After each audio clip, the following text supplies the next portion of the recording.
Assalamu alaikum. My name is Ahmed Raza, working as an IELTS instructor at Edify Group of Companies. Welcome to another video. आज की video में मैं बताऊंगा कि I'll give the breakdown of PT's speaking section. इसके different question type की बात करेंगे. I will give you some tips to improve those question types. आप किस तरह से डिफरेंट क्वेश्चन टाइप को देख सकते हैं, उसको कर सकते हैं. और सबसे इम्पॉर्टेंटली कि हर क्वेश्चन टाइप का जो मार्किंग क्राइटेरिया है वो किस तरह से है. क्योंकि ये एक ब्लेंडेड टेस्ट है, जैसे कि मैं पहले भी वीडियोस में बता चुका हूँ, और कोई भी आपका सेपरेटली कोई भी स्किल गेज नहीं हो रहा. बहुत सारे क्वेश्चन टाइप ऐसे हैं जिसमें मल्टीपल स्किल्स गेज हो रहे हैं. तो इसमें मैं हर सेक्शन का जो कि स्पीकिंग में आता है टास्क, जितने भी क्वेश्चन टाइप हैं उन सब का ब्रेकडाउन भी दूंगा, और ये भी बताऊंगा कि आपने उसमें किन चीज़ों को कवर करना है जिसकी वजह से आपके थोड़े से मार्क्स ज़्यादा आ सकें. सबसे पहले स्टार्ट करते हैं कॉमन टिप्स से. For the speaking section, there are two very important tips that I want to give you. First of all, do not rush. आपको ज़रूरत नहीं है कि जब आप स्पीकिंग कर रहे हैं तो आप भागें, आप ज़्यादा जल्दी बोलें और तेज़ तेज़ बोलें. उन्होंने जितना प्रॉम्प्ट दिया होगा वो आप इजीली गिवन टाइम में रिकॉर्ड कर सकते हैं. तो आपने ये याद रखना है कि you do not need to rush. You can speak very like in the natural way. जैसे आप नॉर्मली बात करते हैं उस तरह से आपने बिल्कुल रिकॉर्ड करना है. दूसरी टिप आपने ये याद रखना है कि जब एक दफ़ा रिकॉर्डर ऑन हो जाता है आपने 3 सेकंड से ज़्यादा का पॉज नहीं लेना. Once the recorder is started, if you are pausing for more than 3 seconds, वो रिकॉर्डर ऑटोमेटिकली स्टॉप हो जाएगा. तो आप बाद में जितना भी बोलते रहें वो रिकॉर्ड नहीं होगा. तो इसमें अच्छी बात यह है कि आपको क्यू मिल जाता है. रिकॉर्डर टर्न होता है तो उसका कलर भी चेंज होता है और एक बीप का साउंड भी आता है. तो जब आपको वो साउंड आए आपने फ़ौरन से बोलना स्टार्ट कर देना है. बीच में जहाँ कॉमर्स वगैरह आएंगे वहाँ पर पॉज ले सकते हैं, but do not take pause more than of 3 seconds. Let's move on towards the question type. और हर question type का जो speaking में आता है उसका breakdown करते हैं. जो पहला question type आपको आएगा speaking में वो है read aloud का. इसमें आपके पास एक prompt आ जाएगा जिसको आपने पढ़ना है और फिर आपने उसको record करना है out loud बोलकर. अब इसमें आपको 30 to 40 seconds मिलेंगे उस question type को पढ़ने के लिए, उस content को पढ़ने के लिए. इसमें आपका क्या क्या गेज हो रहा है, इसमें आपकी 4 चीज़ें जो है इंपॉर्टेंटली गेज हो रही होती हैं मेनली.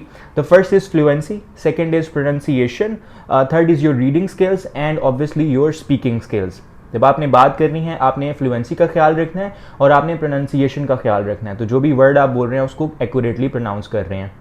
इस सेक्शन को मार्क इस तरह से किया जाता है कि कितने आपने वर्ड उस प्रॉम्प्ट में से एक्यूरेटली यूज़ किए हैं, कितनों को आपने अच्छे से प्रोनाउंस किया है. Plus also the overall oral fluency is also very important. कि आप जहाँ पर बोल रहे हैं, जहाँ पर आपने एम्फेसाइज करना है किसी वर्ड पर, अगर आपने एम्फेसाइज किया है तो दैट्स गुड. अगर कहीं आपने ब्रेक लेना था और रुकना था, वहाँ आपने पॉज लिया है या नहीं लिया. तो इस तरह की सारी चीज़ें जो हैं वो इसमें मैटर कर रही होती हैं.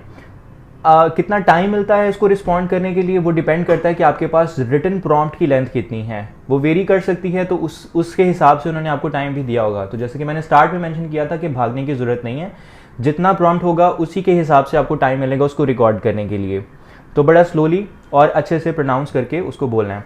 सेकेंड क्वेश्चन टाइप है हमारी रिपीट अ सेंटेंस.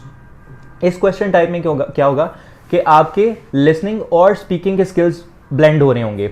लिसनिंग में ऑब्वियसली आप एक रिकॉर्डिंग सुनेंगे और उसमें एक सेंटेंस बोला जाएगा. जब वो रिकॉर्डिंग स्टॉप होगी आपने अपनी रिकॉर्डिंग करनी है और आपने उसी सेंटेंस को एज इट इज़ रिपीट करना है. इस क्वेश्चन टाइप के लिए आपको 15 सेकंड मिलेंगे, यानी उस रिकॉर्डिंग को खुद की रिकॉर्ड करने के लिए आपको 15 सेकंड मिलेंगे.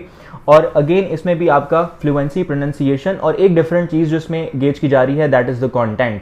मतलब जो सेंटेंस उसने बोला है उसमें से कितने वर्ड हैं जो आपने एक्यूरेटली रिपीट किए हैं. अगर आप उसमें थोड़ा सा इररेलेवेंट चले जाते हैं या कोई ऐसा वर्ड यूज़ कर देते हैं जो उसमें नहीं था, तो इसकी बेसिस पे वो थोड़ा सा गेज कर रहा होगा कि आपके कितने मार्क्स आने हैं. Third question type is describe an image that you will face in the PTs speaking section. Describe an image में आपके सामने एक ग्राफ आ जाएगा या कोई पिक्चर आ जाएगी जिसको आपके पास 25 सेकंड्स होंगे to read that graph ideally, और आपने उसकी सेंस बनानी है कि what you need to talk about once the recording is started.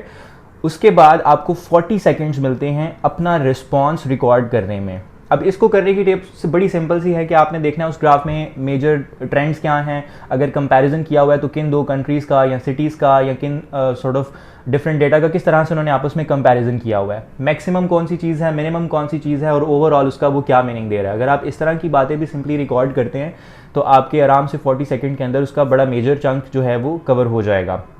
अब इसके अंदर आपका content, fluency and pronunciation, once again ये तीनों चीज़ें मैयर की जा रही होती हैं। कंटेंट इसमें इस तरह से गेज किया जाता है कि कंप्यूटर देखता है कि उसमें जो इमेज में जितनी भी मेजर इन्फॉर्मेशन है आपने वो कवर की है या नहीं की है। उसमें से ऑब्वियसली जो मिसिंग होगा उसकी बेस पर आपको कम मार्क्स मिलेंगे या ज़्यादा मार्क्स मिलेंगे। Let's move on to the fourth. The fourth question type is retell lecture. ये थोड़ा सा एक्सटेंसिव क्वेश्चन टाइप है। इसमें एक लंबी ऑडियो रिलेटिवली प्ले होगी और वो कोई लेक्चर होगा, कोई भी, जैसे नॉर्मली क्लास में डिफरेंट टीचर्स लेक्चर डिलीवर करते हैं। कोई एक स्पीकर होगा जो बोल रहा होगा और अपनी क्लास को लेक्चर दे रहा होगा। Could be any different topic from academia और any normal topic that anyone who belongs to academia can understand that. उसके बाद जब वो लेक्चर की रिकॉर्डिंग ख़त्म होगी, आपको थोड़ा सा टाइम मिलेगा, इस दौरान आप नोट्स बना सकते हैं। अब इसकी क्योंकि लेंथ लंबी होगी, ये 90 सेकंड्स या उससे अबव भी थोड़ी सी हो सकती है, तो इसमें आपने नोट्स बनाने हैं, आपने मेजर कीवर्ड्स नोट करने हैं कि जो आपको लगता है कि which gives the main idea of the whole lecture. अगर आप वो मिस करेंगे ऑब्वियसली उसका क्रक्स मिस हो जाएगा। तो आपने फटाफट कीवर्ड्स नोट करने हैं और अच्छे नोट्स बनाने हैं। जब आपको टाइम मिलेगा you will get 40 second to record your answer. अब उस 40 सेकेंड में आपने इस तरह से वो लेक्चर दोबारा बताना है कि कोई भी मेजर इन्फॉर्मेशन उसमें से स्किप ना हो। तो वो जो आपने पहले कीवर्ड लिखे होंगे आप उसको इनकॉर्पोरेट करेंगे और उसकी एक सॉर्ट ऑफ समरी सी बना लेंगे। इसमें आपके लिसनिंग और स्पीकिंग के स्किल्स दोनों को गेज किया जा रहा होता है। तो हर वो सेक्शन, हर वो क्वेश्चन टाइप जिसमें मल्टीपल स्किल्स को गेज किया जा रहा होगा ना, उसमें आपको पार्शियल मार्क्स मिल सकते हैं। अगर आपका आधा रिस्पॉन्स ठीक है, उसमें 0-1-0 वाली कंडीशन नहीं होगी। तो इस केस में भी ऐसा ही है कि आपको पार्शियली मार्क्स मिल जाएंगे, कुछ रीडिंग में चले जाएंगे और कुछ आपके लिसनिंग में चले जाएंगे, राइट, सॉरी, लिसनिंग और स्पीकिंग में चले जाएंगे। The last question type that you will face in speaking is answer short question. ये relatively easier है, बट इसमें आपकी थोड़ी सी कॉमन नॉलेज जो आपकी जनरल नॉलेज जो है वो स्ट्रांग होनी चाहिए, क्योंकि क्वेश्चन किसी भी चीज़ से रिलेटेड हो सकता है और बाद में वो आपसे पूछेगा और आपने उसका जवाब देना है। तो इसमें भी एक रिकॉर्डिंग प्ले होगी, आप सुनेंगे उसको, और उस रिकॉर्डिंग में कोई क्वेश्चन पूछा जाएगा और उसके बाद आपको सिर्फ 15 सेकेंड्स मिलेंगे, आपने उसका जवाब देना है। इस आंसर टाइप के अंदर आपने 1 या 2 वर्ड से ज़्यादा आंसर नहीं देना। वो क्वेश्चन ही ऐसा पूछेगा जिसमें 1 या 2 वर्ड का आंसर बनता होगा, उससे ज़्यादा आपने नहीं देना। And once again this question type is assessing your listening and speaking skill at the same time. तो ये ओवरऑल एक ओवरव्यू था पीटी के स्पीकिंग सेक्शन का। ये क्वेश्चन टाइप जो हैं ये आपके मेनली स्पीकिंग के मार्क्स को गेज कर रहा है, लेकिन जिसमें भी थोड़ा सा ब्लेंड आएगा वो आपके किसी दूसरे स्किल में भी मार्क्स में एडिशन कर रहा होगा। To be very careful about it, and there's another video that I made on PT's reading section. Do watch that as well. Thank you so much for watching.